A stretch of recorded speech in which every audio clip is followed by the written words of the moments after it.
Welcome to Southern Girl in the City. My name is Dominique Duarte, and I'm a singer-actor who currently lives in Brooklyn, New York.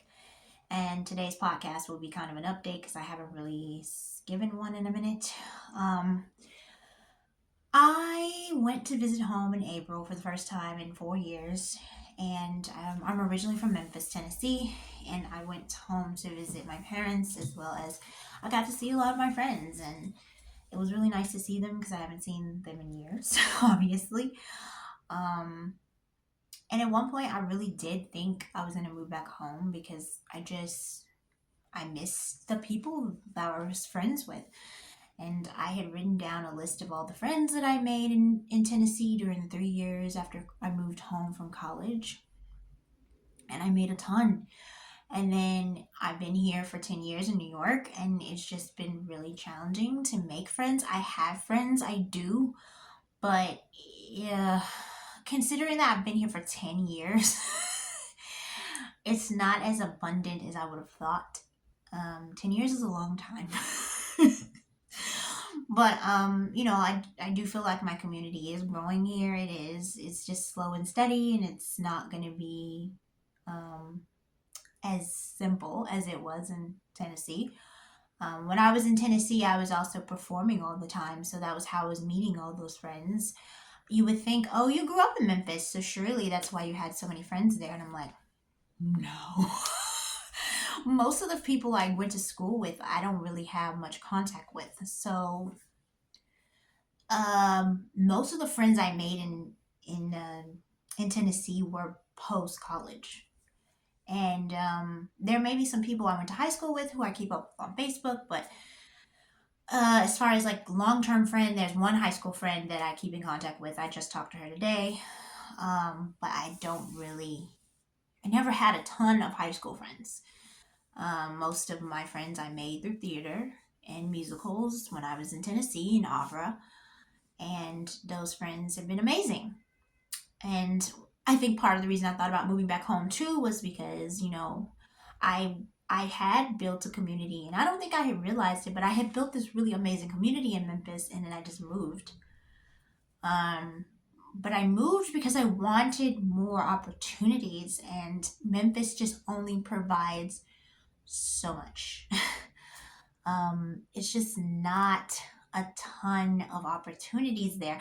I mean, yes, you can perform. In Memphis, you can perform nonstop. I mean, I did Opera Memphis, I did Hattie Lou Theater, I performed at Theater Memphis, I performed at Playhouse on the Square, I auditioned for Germantown Community Theater, I don't even think I got to audition for Herald Theater because I think mostly that's like teens mostly, and I was past that age by the time I did theater in Memphis post college. But I auditioned for as much as I could, and I was always in a show. In 2015, I did 6 productions, and one of them was in Arkansas. And then 2016, I took a hiatus because I wanted to get a second job so that I could save money to move to New York. It wasn't necessarily even New York. I just wanted to move away, and I had a bunch of cities on the list. New York was on there. I got accepted to the American Musical Dramatic Academy. So then I was like, okay, I got a $25,000 scholarship. So I was like, let's just go to that school. Because that way I'll get the training, and then I'll feel like I can compete with these people in New York City. I went to AMDA for 2 semesters. I didn't finish the final 2 semesters. It's a conservatory. You only go for 2 years. You can go for four if you transfer to California. But I already had a bachelor's degree. I didn't need another. So I just wanted the training for the 2 semesters that I got it. Um, it was great training because on my first 2 auditions after AMDA, I got callbacks. So, and those were live auditions, which is crazy because now we're in 2026 and I've gone to multiple live auditions. I have submitted for so many projects online. I really have. And in the last 5 months, I'm just not getting the same amount of callbacks that I'm used to. I did book something. I booked a showcase Bound for Broadway at an off Broadway theater. I did that in April. And then I booked the Kingdom Faire, which is in upstate New York. I started rehearsals for that 2 weeks ago. And we're performing the final 2 weekends in May. It'll be outdoors. That'll be the first time I've ever performed outdoors. I've never done an outdoor show before. So this would be an experience. I'm actually going to be living on the grounds for the weekends that I'm performing, which will also be an experience. But after living on a cruise ship, piece of cake. As I don't think anything is going to be as dramatic of a change as that was. But anyway, I had seriously contemplated it, and I had put it on Facebook and everything that I was going to move back, but I don't think my season is done in New York. It really isn't. I think that I finally have jobs that are flexible now, so it's not like I can't go to auditions. I can. I can train more now because I have a little bit more money to take acting class and to take vocal lessons, and I couldn't do that prior. So I do think I'm going to audition for more opera opportunities in the future, but I'm also going to continue to audition for musicals because I do love musicals. I do. Musical theater has changed a lot, though. I mean, it's a lot of R&B, pop music. And I can sing those genres. I grew up singing those genres. It's just, I don't feel like it always showcases me as strongly as I would like. But it's not impossible. Like, I think if I could just improve on my vocal technique in general, it'll just make me a better singer, period, in all genres. And I found a vocal teacher. I'm supposed to take with her every 2 weeks. And she's really good. She's also a classically trained singer. She's an opera singer. I have a lot of work to do vocally. I haven't really been in lessons consistently enough. I think one of the things I would tell people who graduate from a performing arts school is that you need to continue training after you graduate. Because had I continued training this entire 10 years I was in New York, I would have been on Broadway. But I didn't continue the training because I just couldn't afford it. And I was just in survival mode. So I was just trying to just work and then just audition, work and audition. And, considering that I wasn't in lessons, I was getting callbacks and I did do work, but I could have probably gotten more opportunities if I trained more consistently. So you got to make a way. I know it's not easy to be an artist. Like, it's really hard. I've been doing this since 2013 and it is hard. Because you're trying to pay your bills and you also are trying to make a living, and New York City is expensive. But if you don't keep up your training, it just is going to make you not as successful as you could be. And the thing is time just keeps passing. Because in the beginning, when I first moved here, after I went to AMDA, I did feel really well prepared for auditions. And I did feel like I was ready for auditioning. And then years just kept going. The year just kept passing and going and going. And before I know it, the reel that I used to submit for a lot of my auditions is almost 10 years old. So that's another thing I'm going to try to do this year is record myself singing a few songs in addition to the showcase video that I'm going to receive. I'm going to try to make a reel because I don't have a reel. I have UPDA's auditions. And my UPDA's auditions are now older. The first UPDA's I did was in 2015. And then I did another one in 2016. That's the one that I've gotten a lot of work with, that UPDA audition from 2016. That's what booked me the national tour with the choir. That audition, I never thought UPDA's would have affected my career as much as it did post UPDA's. Because when you go to UPDA's, I don't even think I booked anything that season in 2016. No, I didn't. When I went to UPDA's that year, I got multiple callbacks. But then I ended up not getting anything. From that audition, got nothing. But then over the years, it has booked me a lot of jobs.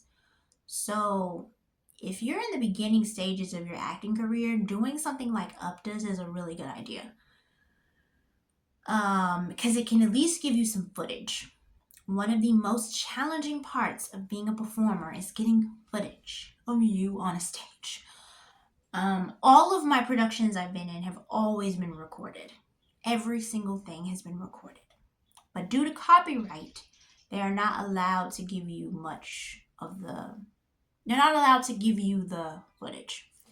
Unless you ask specifically, I think, for your scenes. But I have had people record me multiple times and they will tell me, I'm going to give you the footage. I'm going to give you the footage. I'm going to give you the footage. I ask, I email, and I never get the footage. I have so little material of me on stage. It's crazy because I've been in over 20 productions and I professionally, and I have done TV and film, and I have in TV and film, I have the one that gave me the copy of the whole thing. It was a voiceover job as a therapist. And then that was great, but it's still no footage of me. It's just voiceover. And then there was another film that I shot that I did get the footage for. I have 2 scenes in that film, and I like the scenes I was in.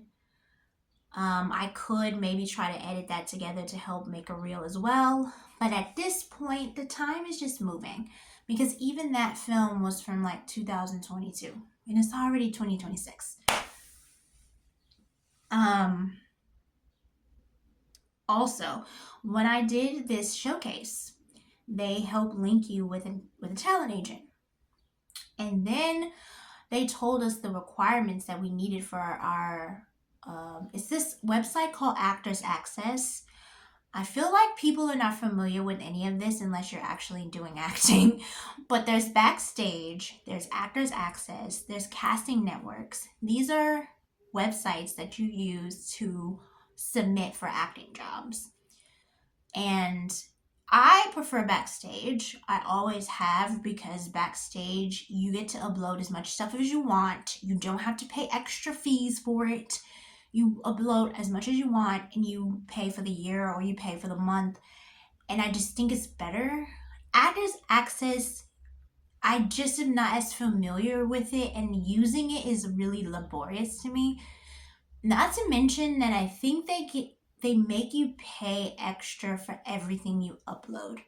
So even though I paid it for a subscription, I think the subscription was like $65 for the year, I had to pay extra to upload more material. So if I wanted to upload more headshots, I think I had to pay money. If I wanted to upload more of my videos, I had to pay more money. And that was part of the reason I haven't really used it much.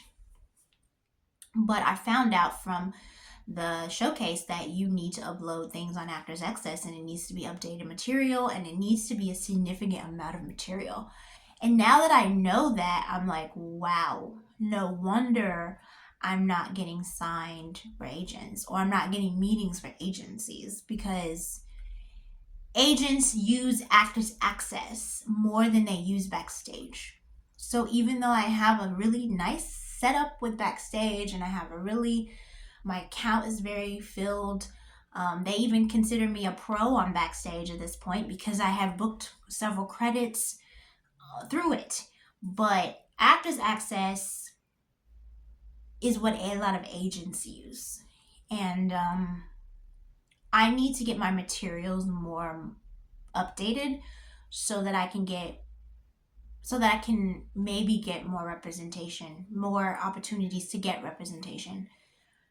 So that was something that was holding me back, that I didn't realize. I need to have a real reel, not just a 2016 video of me singing or 2018 video of me singing and doing a monologue. Like, I need to have updated stuff. So that's the next step. I need to update my material. Next year, I will get new headshots. I'm just going to say this guy's name, Darnell Bennett. He is a really good photographer. And I've been wanting to get my headshots done by him. But, you got to save for him because he's kind of expensive. But he should be expensive because he's taken photos of people who are on Broadway and who have significant careers. And he actually went to AMDA with me. We were both we were in different groups, but we were in some of the same dance classes. I mean, he was a more advanced tap, but he like helped me with tap when I was struggling. Sometimes he would help me. And he is had a phenomenal career as a photographer since we left AMDA. I'm not sure. I know I didn't finish. He might have. I did not. But he has had a significant career. Like I've basically seen his from Facebook alone, just seeing him go from the beginning stages to like being a phenomenal photographer. So I do, and he's a person of color, black guy, black man, and I think he also does a really good job taking pictures of black people or people of color, people in general. But I definitely want to use him next year because my headshot will be 5 years old next year. Wait, no, not quite. Close. It's 3 years old this year. So it'll be 4 years old next year. But I want to get my headshots done by him. And that could also help. I also am going to work on at least 5 monologues. I want to get them solid so that next season I can start auditioning for plays as well as musicals. A lot of these theaters have season auditions, which means they want you to do a monologue and a song. And so I need to be able to do that. So the next thing is just monologues and then also getting some more songs in my book so that I feel more confident that I'm not just singing these songs well, but that I'm also telling a story when I walk in the room. I've auditioned I've gone to like maybe 10 in person auditions since I got back from the ship. I've done a lot of online submissions, a ton. My callback rate is just not as strong as I remember. Um, Even before, when I submitted before I went on the ship, I feel like I got more callbacks. This time around, in January, I got 3 callbacks in 1 week. And I haven't really gotten much since. I've gotten a few callbacks in TV and film. I've gotten 0 callbacks in anything theatrical other than the Bound for Broadway showcase and this project that I'm about to do in May. Yeah, I'm trying to stay positive. It's even though I know rejection is a part of what I signed up for, it's still very difficult to get rejected this frequently. Especially for opportunities that you really, really wanted or opportunities that you thought you could get. So many times people are like, you need to audition for this, you should try for this, you should do this, you should do that, you should do this, you should do that. And it's like, I guarantee you most of the time I probably applied before or have auditioned before. I just don't get it. Like when I was on the cruise ship, everybody was saying I need to apply for cruise ships, and I'm just like, I've applied for several over the years. But at this point, I don't even think it's something I want to do anymore. But I definitely apply for a ton of jobs. Even though it doesn't seem like it, I apply for a lot. And I'm always submitting for things. And I do think I could book an equity job by the end of the year because that was one of my goals, is to book an equity job. There's an audition that I want to sign up for tomorrow for the next week. I'm going to go to that one for sure. It's in New York. The actual performances would be in New York. And it would be an equity opportunity, so we're going to try. That's all I can do. But I would say, since I got off the ship, I feel rested as far as like I don't feel physically exhausted anymore, but I do feel like I'm emotionally drained. I think because I am always submitting for things and not getting it, submitting, not getting, submitting, not hear anything. It can be a lot, especially when you've been doing it for so long and so many years. But But I listen to a lot of actors who go through these periods. I mean, they're periods where you're just not gonna get the jobs, and it's just a part of it, and you kind of just have to get through that season. Um, I honestly have just been feeling like super burnout. I decided to take a sabbatical this month. I never even thought to do that. But I needed a moment. I still did auditions. I still did rehearsals. I still have performances coming up. But I just was like, I need a mental break because I'm tired. And it's not physical, it's just mental. I'm really drained. Um, I think I'm just trying to please everyone all the time. And it's just exhausting. And it's not something that I didn't realize. I knew I was a people pleaser. I knew I was a people pleaser. I just didn't realize how much it was draining me, and it is. I started going to codependency meetings last week. I never gone to them before. When I was in Tennessee, I went to Al-Anon meetings because they didn't have any CODA meetings. That's the codependency meetings. They're called CODA. We didn't have any in Memphis at the time, so I just went to Al-Anon. But since I'm in New York, I could have been going to CODA meetings, but I just didn't. And I didn't realize, oh yeah, you're kind of codependent. You kind of need to work on that because your career is exhausting enough and it already makes you probably a slightly big people pleaser just because you're trying to always book the job. But then, even in my interpersonal relationships, I'm just feeling like I'm trying to please everyone all the time. It just isn't sustainable. And I need to figure out me. Like, who am I? I know I'm a performer and I'm a woman of faith. Well, with the exception of those two things, I don't really know. Um, I think performing, I rely a lot on it to fulfill me because I just don't really know what I want. Like, I know I want to perform, but with the exception of that one fact, I just don't know.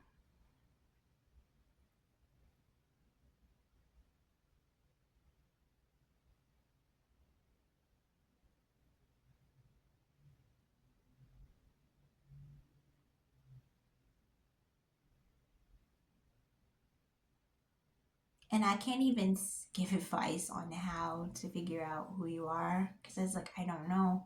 And I don't even think I didn't realize that I didn't know. But no matter how many books I read or how much therapy I attend, I still don't really know. I don't know.